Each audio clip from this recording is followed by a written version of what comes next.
Hey guys, how are you? Welcome back to our channel goal, prediction score betting. Today we have a really cool video to help you with football betting. If you like it and want to subscribe, I'd be very grateful if you could leave a comment. I came to give you an explanation about not losing in sports betting. Refusing to accept a loss, one of the main ways to break your bankroll, is to refuse to accept a loss. This is a very common mistake, especially among beginners. If you suffer a loss, don't fully accept the uncomfortable feeling of defeat and decide that this amount must be recovered at any cost, usually at this point. The financial loss isn't even significant.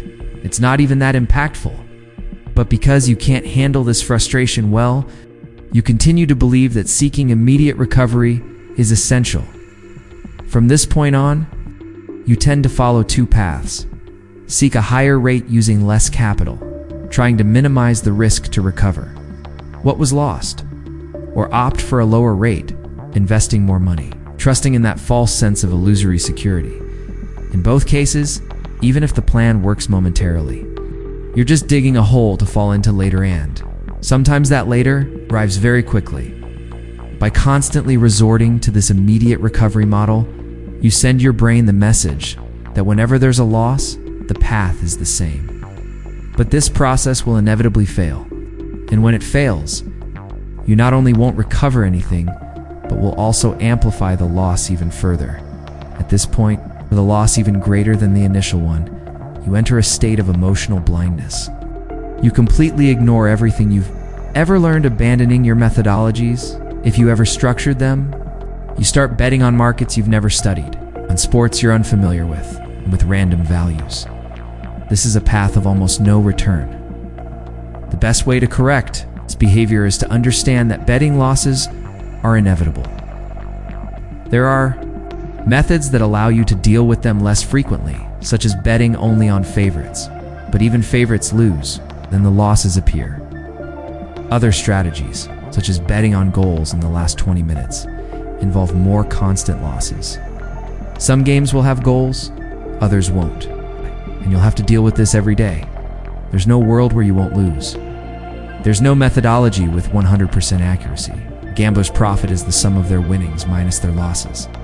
There. Part of the journey, I have a phrase I've used for years on Instagram. I risk money to make money. If you don't learn to live with risk and loss, you'll have a hard time finding a future in this business, and it's worth remembering. This difficulty with bankroll management isn't exclusive to beginners. It can also affect more experienced players. But it's beginners who suffer the most and for the longest. Today, social media marketing becoming increasingly aggressive, full of ostentation, fake profits, dance videos, inflated egos. The problem has worsened. This type of content hits beginners hard, fueling illusions and creating a mindset unprepared for reality. And when that reality hits, the shock is brutal. Getting your unit stake size wrong, the second way to break your bankroll, is getting your unit size wrongs. It is your stake, the amount used in each bet. Getting this wrong is more common than you might think. The biggest problem for gamblers is the anxiety of seeing their capital grow quickly.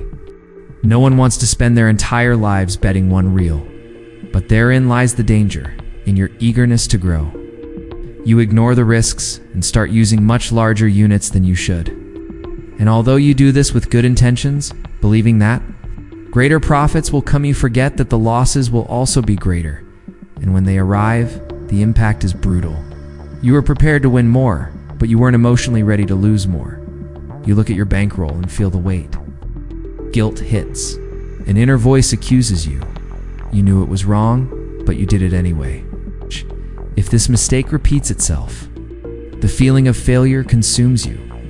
You go into automatic mode, ignore everything you've learned, and go back to acting like a novice, betting without criteria on random markets, with absurd amounts, and then you're headed for bankruptcy again.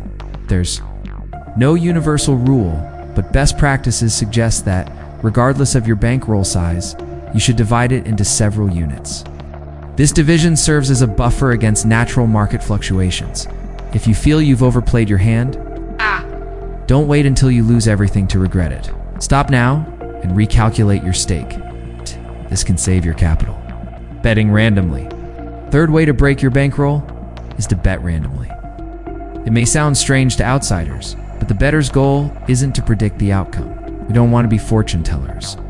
A professional bettor's focus is finding misaligned prices. Ember. That, using their knowledge of the teams, players, and context, the bettor calculates the so-called fair odds for an event. Example, what is the fair price for Manchester United? Asterisk beat Newcastle away from home. A good bettor can price that chance. Afterwards, they compare the fair value with that offered by bookmakers. If the bookmaker is paying more than fair, we found a value in. Other words, it's an opportunity. That's where the market enters.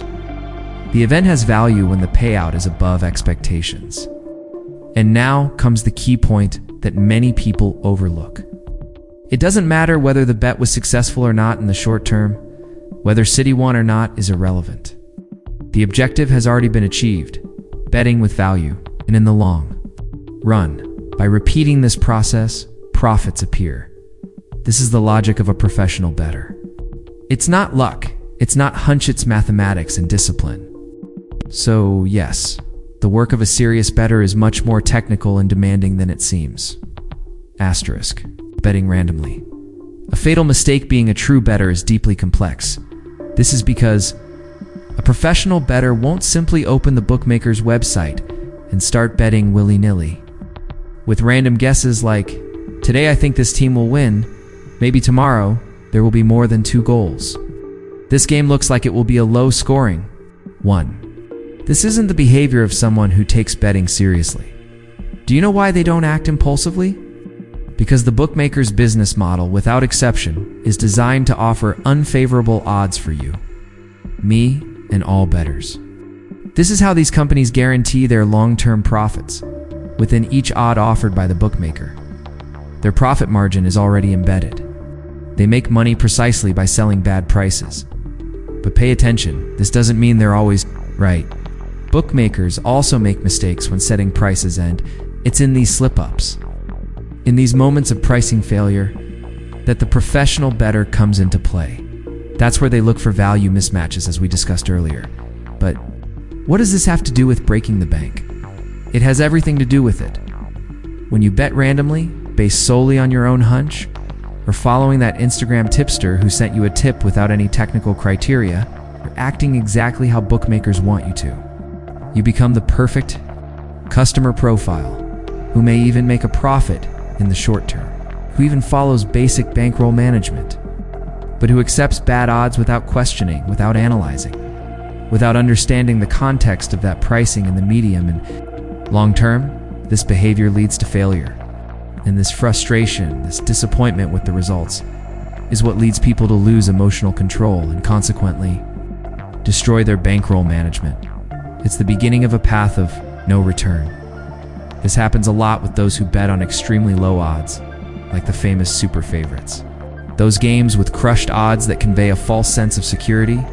Even worse, many people combine these low odds into multiple tickets. You've probably seen this before. Tickets with several low odds being promoted on social media as if they were a magic formula for guaranteed profit. But stop and think with me. If the bookmaker's model is to offer unfair prices, and you combine several of these unfair prices into one ticket, you're multiplying the loss, not the value. People believe they're increasing the prize, but in reality, they're betting on events with no real value while already carrying the house. Edge. And when these events involve big clubs, popular leagues, and known favorites, the bookmaker's chance of getting the price right is extremely high. In other words, you're betting on markets where the risk of pricing error is minimal. By combining these bad odds into a multiple ticket, you not only increase the risk, but you're also accelerating the loss of your bankroll. Bingo, multiple, and combined tickets are by far the biggest sources of profit for bookmakers. Because if the bettor is combining several bad odds, they're simply helping the bookmaker win faster, despite being a real craze on social media. Most of these tickets exist solely to generate engagement and get your attention. Now if you bet, just for fun too, buy a pizza on the weekend, go out with your partner, play with your colleagues, or try your luck at the occasional bingo, there's no problem. as long as you don't put your financial life at risk, respect your family's boundaries, are fully aware of the risks of addiction, ... then everything is fine. The problem is believing that this type of recreational betting will change your financial reality. It won't. The chances of you beating a bookmaker by betting without a strategy are zero. These platforms were created to take your money in. They're very well prepared to do so now. If your goal is to build consistent results over the long term, you need to stop this randomness and create a real method with rules, capital management, and discipline. Without this, you'll be swallowed up by the structure of the bookmakers and become just another number in the statistics. Don't accept a losing streak. The fourth way to break your bankroll is to not accept a losing streak. After developing and implementing a working methodology, you will inevitably face fluctuations in results. Every strategy goes through ups and downs. Asterisk, and there's no avoiding them. Sooner or later, you'll experience one. The big challenge is that bad runs directly affect your emotions. Faced with a negative streak, you may start to doubt yourself, think you're doing everything wrong, and thus abandon the criteria you've established. That's when you go back to betting haphazardly, with poor management, and start heading toward bankruptcy once again. But not everything is negative about bad runs. They offer two major benefits. Assess the robustness of your method. If, even after a negative streak, the method shows a long-term upward trend, it's a sign that it's solid. If the results only decline, it's time to rethink everything. Strengthen your emotional side. Those who survive a bad run emerge more resilient, emotionally better prepared for future setbacks. In a field where losing money is part of everyday life, emotional control is a key differentiator, using a negative value. Method: the fifth way to break your bankroll is to use a valueless method. That is, strategies that lead to guaranteed losses in the long run. As the name suggests, a negative value method continually undermines your results. Most bankroll failures, I believe over 99%, are linked to emotional or financial management failures. Only a minority of failures are due exclusively to an inefficient method. Generally, those who use a negative method don't even wait for their bankroll to break naturally.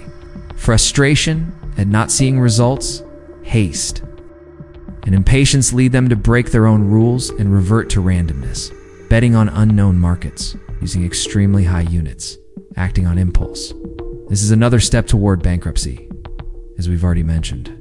An effective way to measure your method is to observe what happens after bad runs. If the graph continues to decline, it may be time to abandon this strategy and seek new alternatives. Giving up on a bad method saves money, energy, and frustration. Almost every bankroll busting process ends in a management error that lasts desperate attempt. A giant unit, a bet with everything you have left, the famous Ellen. But the truth is that the beginning of this journey almost never lies in management. It lies in the emotional, the pressure of dealing with losses, the anxiety of growing quickly. Comparisons with others on social media, pressure from family, and of course, bad runs put a huge weight on the bettor's shoulders. And this weight, over time, increases the risk of bad decisions. Identifying these mistakes as soon as possible could be what saves you. If you've made it this far, leave a comment with your biggest bankroll busting experience, the one that affected you most emotionally. Even though we believe that learning from our own mistakes is essential, hearing the stories of those who have been through it can be eye-opening. For those just starting out, also, send this video to that friend who's always breaking their bankroll. And if you want to learn even more, watch the video on bankroll management I left here. I'm sure it can transform your betting style. Asterisk, don't forget to like the comment to strengthen accountability, and only for those over 18. Good luck trading. See you here tomorrow. Big hug, good luck with our golden guesses, and see you tomorrow with more analysis if you liked it. Wow, it helps our channel today. Over 80% of our viewers aren't subscribed. Subscribe right now to receive tips and guesses. As soon as they're uploaded, it's a new video. Thanks if you liked the guesses. Subscribe to the channel and activate the bell. Your support really helps our work. We're together.